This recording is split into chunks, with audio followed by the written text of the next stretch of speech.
বন্ধুরা, টি-20 বিশ্বকাপের সুপার 8-এর রোমাঞ্চ এখন একেবারে তুঙ্গে পৌঁছে গেছে এবং আপনারা দেখেছেন গত ম্যাচে জিম্বাবুয়ের বিরুদ্ধে আমাদের দলের দুরন্ত পারফরম্যান্স। যদিও আমরা সেই ম্যাচটা জিতেছি, কিন্তু জয়ের ব্যবধানটা হয়তো আমাদের মনের মতো বা প্রত্যাশা অনুযায়ী হয়নি। ব্যাটাররা প্রত্যেকের রান পেলেও বোলারদের দিক থেকে কিছুটা খামতি আমাদের চোখে পড়েছে। তাই তো অধিনায়ক সূর্যকুমার যাদব সুপার 8-এর এই গুরুত্বপূর্ণ পর্যায়ে এসে আর কোনো রকম ঝুঁকি নিতে নারাজ। আগামী 1 মার্চ ক্রিকেটের নন্দনকানন খ্যাত কলকাতার ইডেন গার্ডেন্সে যখন ওয়েস্ট ইন্ডিজের মতো একটা হেভিওয়েট এবং বিপজ্জনক দলের বিরুদ্ধে ভারত মাঠে নামবে, তখন সেই লড়াইটা যে কতটা হাড্ডাহাড্ডি হতে চলেছে তার আলাদা করে বলার অপেক্ষা রাখে না। ইডেনের ওই পাটা উইকেটে ক্যারিবিয়ান পাওয়ার হিটারদের থামাতে গেলে যেমন একটা নিশ্ছিদ্র বোলিং অ্যাটাক দরকার, ঠিক তেমনি তাদের শক্তিশালী বোলারদের চাপে ফেলতে গেলে আমাদের ব্যাটিং লাইন আপকেও হতে হবে পাহাড়ের মতো শক্ত। আর ঠিক সেই কারণেই সূর্যকুমার যাদব এমন একটা অভাবনীয় কোয়িং 11 সাজিয়েছেন যা দেখে ক্রিকেট বিশেষজ্ঞরা এবং ওয়েস্ট ইন্ডিজ দল পর্যন্ত রীতিমতো হতভাগ হয়ে গেছেন। আপনাদের প্রিয় চ্যানেল নো টক অনলি ক্রিকেটে আজ আমরা গভীরভাবে বিশ্লেষণ করব স্কাইয়ের এই মাস্টার স্ট্রোক নিয়ে এবং আপনাদের জানাবো কেন এই দলটা এবারের বিশ্বকাপের সবচেয়ে শক্তিশালী প্রতিপক্ষ। কিন্তু আলোচনার গভীরে যাওয়ার আগে আপনাদের কাছে আমার একটা ছোট্ট অথচ অত্যন্ত গুরুত্বপূর্ণ প্রশ্ন রয়েছে। আপনাদের ক্রিকেটীয় জ্ঞান কি বলে? এই মুহূর্তে ভারতীয় দলের জন্য সেরা অধিনায়ক কে হতে পারে? হার্দিক পান্ডিয়া নাকি আমাদের বর্তমান ক্যাপ্টেন সূর্যকুমার যাদব? চটপট নিচে কমেন্ট বক্সে আপনাদের মূল্যবান মতামত আমাদের জানিয়ে দিন। আর হ্যাঁ, আপনি যদি আমার মতোই মনিপ্রাণে টিম ইন্ডিয়াকে ভালোবেসে থাকেন এবং চান যে এবারের বিশ্বকাপটা ভারতই জিতুক, তবে এখনই ভিডিওটিতে একটি লাইক দিয়ে দিন এবং চ্যানেলটি সাবস্ক্রাইব করে আমাদের এই ক্রিকেট পরিবারের একজন হয়ে যান। এবার চলুন মূল আলোচনায় ফেরা যাক। এই বিশ্বকাপে টিম ইন্ডিয়া যে বিপক্ষ দলকে 1 ইঞ্চিও জমি ছাড়তে রাজি নয়, সেটা এই নতুন একাদশ দেখলেই একেবারে দিনের আলোর মতো পরিষ্কার হয়ে যায়। ওপেনিং থেকে শুরু করে মিডল অর্ডার এবং বোলিং ডিপার্টমেন্ট সব জায়গাতেই তারুণ্যের উদ্দীপনা, অভিজ্ঞতার গভীরতা এবং টি-20 সুলভ আগ্রাসনের এক অদ্ভুত সুন্দর মেলবন্ধন ঘটিয়েছেন অধিনায়ক সূর্য। চলুন এবার বিস্তারিতভাবে এই বিধ্বংসী একাদশের ব্যাটিং লাইন আপ নিয়ে আলোচনা করা যাক। প্রথমেই আসি আমাদের ওপেনিং জুটির কথায়। সাম্প্রতিক ফর্মের অভাবে ভুগতে থাকা তরুণ বাঁহাতি ওপেনার অভিষেক শর্মাকে প্রথম একাদশ থেকে বসিয়ে দিয়ে সূর্যকুমার যাদব এবার ওপেনিংয়ের গুরুদায়িত্ব তুলে দিয়েছেন অভিজ্ঞ এবং বিধ্বংসী ওই ব্যাটার ঈশান কিষান এবং সঞ্জু স্যামসনের কাঁধে। আধুনিক টি-20 ক্রিকেটের নিরিখে বিচার করলে এই জুটিকে বর্তমান সময়ের অন্যতম সেরা এবং ভয়ঙ্কর ওপেনিং পেয়ার বলা যেতেই পারে।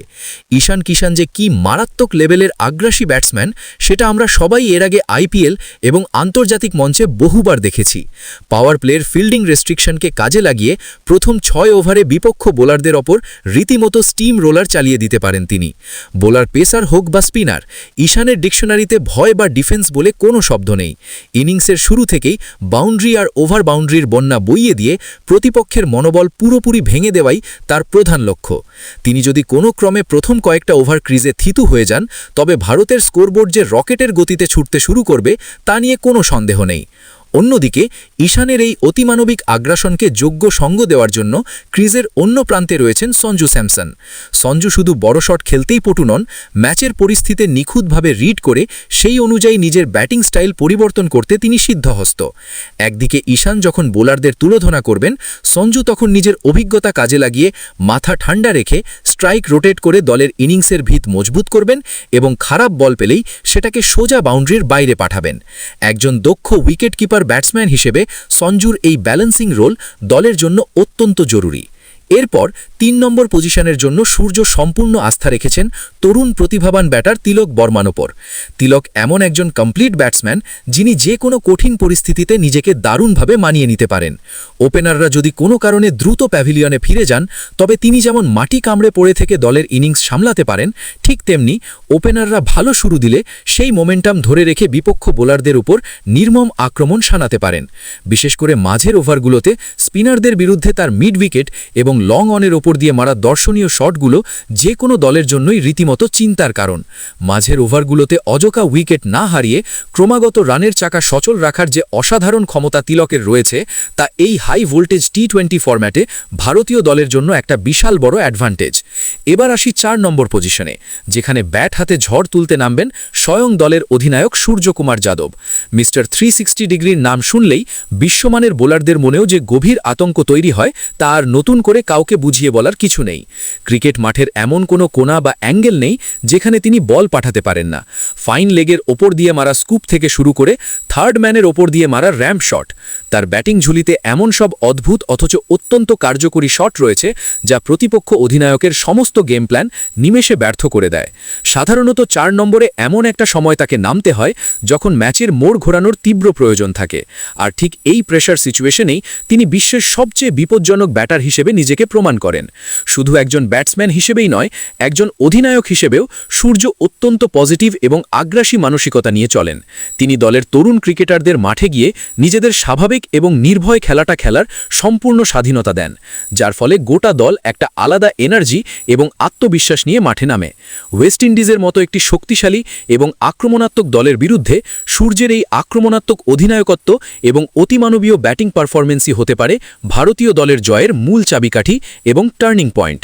বন্ধুরা, এই হলো আমাদের নতুন প্লেয়িং 11-এর প্রথম অংশের বিস্তারিত বিশ্লেষণ, যেখানে আমরা মূলত টপ অর্ডার ব্যাটার এবং অধিনায়কের মাস্টার প্ল্যান রণনীতি নিয়ে আলোচনা করলাম। আপনাদের অনুরোধ মেনে স্ক্রিপ্টের এই প্রথম অংশটি এখানেই শেষ করছি। বন্ধুরা, টপ অর্ডারের এই বিধ্বংসী ব্যাটারদের কথা তো আমরা জানলাম, কিন্তু আসল খেলা তো শুরু হয় মাঝের ওভারগুলোতে। আর ঠিক এই কারণেই ভারতীয় দলের মিডল অর্ডারের মেরুদণ্ডকে আরও বেশি শক্তিশালী এবং দুর্ভেদ্য করে তোলার জন্য অধিনায়ক সূর্যকুমার যাদব 5 নম্বর পজিশনের জন্য বেছে নিয়েছেন দলের অন্যতম সেরা এবং নির্ভরযোগ্য অলরাউন্ডার হার্দিক পান্ডিয়াকে। হার্দিক পান্ডিয়া শুধু যে একজন সাধারণ ব্যাটার তা কিন্তু একেবারেই নয়, তিনি হলেন এমন একজন কমপ্লিট ম্যাচ উইনিং প্যাকেজ, যিনি একা হাতে যে কোনো মুহূর্তে ম্যাচের রং বদলে দেওয়ার অসীম ক্ষমতা রাখেন। ব্যাটিং, বোলিং এবং ফিল্ডিং, ক্রিকেটের এই 3টে বিভাগেই তিনি বিপক্ষ দলের ওপর সমানভাবে মারাত্মক প্রভাব বিস্তার করতে পারেন। যখনই দলের দ্রুতগতিতে রান তোলার প্রয়োজন হয়, তখন হার্দিক কোনো রকম দ্বিধা ছাড়াই বড় শট খেলার সমস্ত দায়িত্ব নিজের কাঁধে তুলে নেন এবং তার এই ডেথ ওভারের বিধ্বংসী হিটিং ক্ষমতা গোটা বিশ্বের সেরা ফিনিশারদের তালিকায় তাকে একেবারে ওপরের দিকে জায়গা করে দিয়েছে। ডেথ ওভারে এসে মাত্র কয়েকটা বল খেলে গোটা ম্যাচের সমীকরণ এক লহমায় পাল্টে দেওয়াটা হার্দিকের কাছে যেন একটা রোজকার রুটিন হয়ে দাঁড়িয়েছে। তাছাড়া তার এই বিশাল অভিজ্ঞতার ভাণ্ডার দলের তরুণ ক্রিকেটারদের জন্য একটা বড় অনুপ্রেরণা, কারণ তিনি এর আগে বহু হাই ভোল্টেজ টুর্নামেন্ট এবং চাপের মুখে থাকা অসংখ্য কঠিন ম্যাচ খেলেছেন। বোলিংয়ের ক্ষেত্রেও যখনই দলের একটা ব্রেক থ্রু বা উইকেটের খুব দরকার হয়, ঠিক তখনই তিনি বল হাতে এসে বিপক্ষ দলের সেট হওয়া ব্যাটারদের প্যাভিলিয়নে ফেরত পাঠিয়ে পার্টনারশিপ ভাঙতে সিদ্ধহস্ত। এরপর আসা যাক লোয়ার মিডল অর্ডার এবং ডেথ ওভারের বোলিং লাইনআপের কথায়। অধিনায়ক সূর্যকুমার 7 নম্বরের জন্য ভরসা রেখেছেন ওয়াশিংটন সুন্দরের ওপর। যদিও বিগত কয়েকটি ম্যাচে তার ব্যাট সেভাবে জ্বলে ওঠেনি, তবুও ওয়েস্ট ইন্ডিজের মতো একটি অত্যন্ত শক্তিশালী এবং বিপজ্জনক দলের বিরুদ্ধে সূর্য তার ওপর অগাধ আস্থা দেখিয়েছেন। সুন্দরের উপস্থিতির কারণে ভারতীয় দলের ব্যাটিং লাইনআপ একেবারে শেষ বল পর্যন্ত অত্যন্ত বিপজ্জনক একটা রূপ ধারণ করে থাকে। আর 8 নম্বর পজিশনের জন্য সূর্য বেছে নিয়েছেন দলের অন্যতম সেরা অস্ত্র অক্ষর প্যাটেলকে। অক্ষর এমন একজন 3D অলরাউন্ডার, যিনি নিখুঁত লাইন লেংথে কৃপণ বোলিং করার পাশাপাশি দরকারে ব্যাট হাতে বিশাল বিশাল ছক্কা হাঁকাতেও সমানভাবে পারদর্শী, এবং তার ক্ষিপ্র ফিল্ডিং দলের রান বাঁচানোর ক্ষেত্রে একটা অতিরিক্ত সুবিধা প্রদান করে। টি-20 ফরম্যাটে এমন একজন খেলোয়াড় দলে থাকা সত্যি যে কোনো অধিনায়কের কাছে একটা বড় আশীর্বাদের মতো। এবার যদি আমরা আমাদের পেস বোলিং ডিপার্টমেন্টের দিকে নজর দিই, তাহলে দেখব সূর্যকুমার যাদব সবচেয়ে চমকপ্রদ নাম হিসেবে একাদশে রেখেছেন বাঁহাতি পেসার অর্শদীপ সিংকে।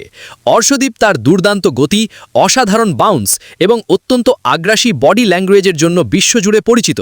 নতুন বলে সুইং করিয়ে বিপক্ষ দলের টপ অর্ডারকে তাসের ঘরের মতো ভেঙে দেওয়ার পাশাপাশি ডেথ ওভারে তার নিখুঁত ইয়র্কার এবং হার্ড লেন্থ ডেলিভারিগুলো ক্যারিবিয়ান পাওয়ার হিটারদের রাতের ঘুম কেড়ে নেওয়ার জন্য যথেষ্ট। আর পেস অ্যাটাকের মূল কাণ্ডারি হিসেবে ডানহাতি এক্সপ্রেস পেসার জাসপ্রীত বুমরা তো রয়েছেনই। বুমরার নতুন বলের বিষাক্ত সুইং এবং ডেথ ওভারের সেই বিখ্যাত আনপ্লেয়েবল ইয়র্কারগুলোর সামনে বিশ্বের বাঘা বাঘা ব্যাটাররা রীতিমতো অসহায় বোধ করেন।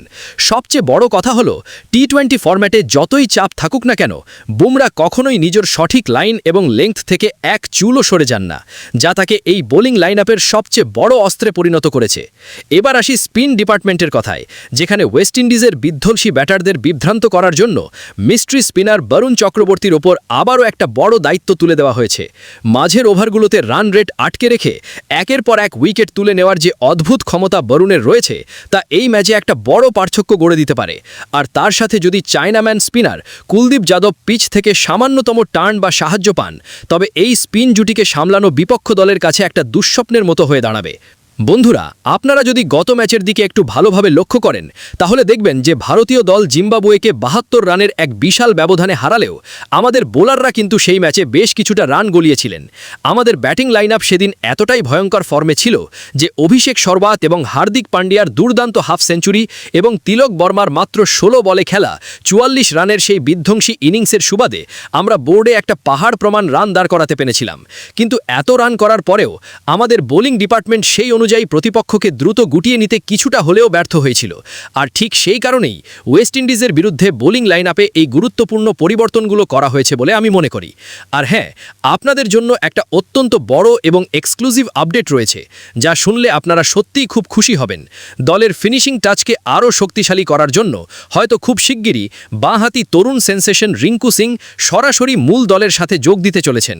আর যদি সত্যি রিঙ্কু একাদশে সুযোগ পান, তবে হয়তো সঞ্জু স্যামসনকে এই ম্যাচের রিজার্ভ বেঞ্চেই বসে থাকতে হতে পারে। আমরা সবাই জানি রিঙ্কু সিং বর্তমানে বিশ্বের অন্যতম সেরা ফিনিশার এবং তার মতো একজন ম্যাচ উইনার দলে থাকা মানেই যে কোনো পরিস্থিতি থেকে ম্যাচ বের করে আনার একটা প্রবল সম্ভাবনা তৈরি হওয়া। তো বন্ধুরা, নো টক অনলি ক্রিকেট চ্যানেলের আজকের এই বিস্তারিত বিশ্লেষণ আপনাদের কেমন লাগলো? আপনাদের কি মনে হয় এই নতুন এবং শক্তিশালী প্লেইং 11 কি পারবে ওয়েস্ট ইন্ডিজকে এই গুরুত্বপূর্ণ ম্যাচে হারিয়ে সেমিফাইনালের দিকে আরও এক ধাপ এগিয়ে যেতে? দলে আর কোনো পরিবর্তনের প্রয়োজন আছে বলে কি আপনারা মনে করেন? আপনাদের সমস্ত মূল্যবান মতামত এবং চিন্তাভাবনাগুলো অবশ্যই নিচে কমেন্ট বক্সে লিখে আমাকে জানান। আর ভিডিওটি যদি আপনাদের ভালো লেগে থাকে এবং এই রকম আরও ক্রিকেট সংক্রান্ত নিখুঁত বিশ্লেষণ, খবর এবং আপডেট সবার আগে পেতে চান, তবে এখনই চ্যানেলটি সাবস্ক্রাইব করে পাশে থাকা বেল আইকনটি প্রেস করে দিন, যাতে পরবর্তী কোনো ভিডিওর নোটিফিকেশন আপনাদের মিস না হয়। আজকের মতো এখানেই শেষ করছি। খুব তাড়াতাড়ি দেখা হবে নতুন কোনো ক্রিকেট আপডেটের সাথে। ততক্ষণ পর্যন্ত ভালো থাকবেন এবং ক্রিকেটের সাথেই থাকবেন।